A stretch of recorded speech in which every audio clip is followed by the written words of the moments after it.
Hi guys, and welcome to my little corner of the internet.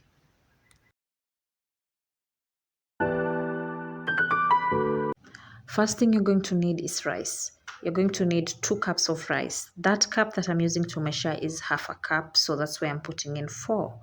You're going to wash your rice, wash it thoroughly, and then you're going to soak it overnight. Full disclosure, this is not my recipe. This is a recipe by a lady who owns the YouTube page called Aroma of Zanzibar. This is her recipe. I love mkate wa kumimina eating it, but I've never really cooked it myself. So let's try it together. So after washing it, you soak it overnight and you make sure it's soft. When you take it out of the water and you pinch it with your hand, you should be able to just break it. Yeah, so then you're going to blend that rice. You're going to add the rice that you've soaked overnight. You're going to add 3/4 cups of sugar. You're going to add a teaspoon of cardamom, 1 egg white, and then you're going to add 3/4 cups of coconut milk. Do not add all of the coconut milk at once. Add a bit of it to make sure you blend the rice until it becomes smooth. That's yeah, it shouldn't have, I don't know what the name is in English, but it shouldn't have a lot of chenga. So yeah, you're going to blend it and make sure it's blended well before you add the rest of the coconut milk. Yeah, so we just blend it, and then when we are satisfied with the consistency, then we are going to add the rest of the coconut milk.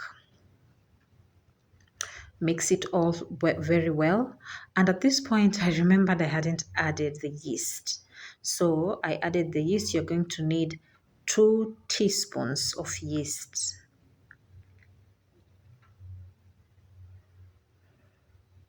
Yep, then mix it just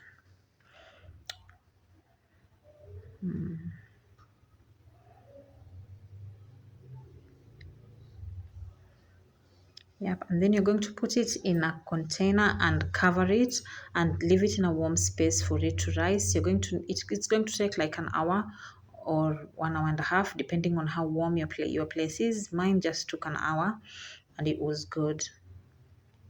So I covered it with cling film and then I added a towel on top, and after an hour it looks like this. It's quite frothy. It looked yeah, like that. So then I oiled my pan and then I added wheat flour. The reason I did this is because my pan is not really non-stick. If you have a non-stick pan, that is the one that Aroma of Zanzibar used. If you have a non-stick pan, just oiling it I think would be fine.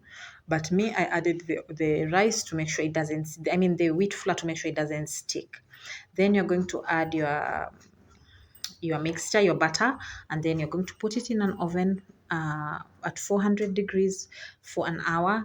And then you're going to, I mean, no, 400 for 30 minutes. And then you're going to reduce it to 350 for another 30 minutes.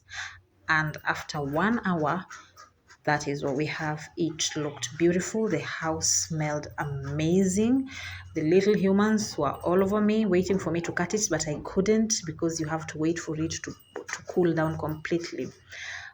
But before you let it cool, you apply butter on top, and then you cover it to let it cool covered so that it doesn't dry out.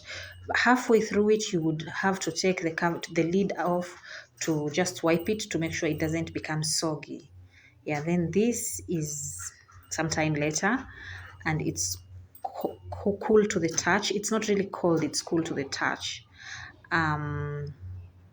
Yeah, I had to cut it. The little humans would not let me rest. We had to cut it. It smelled so nice.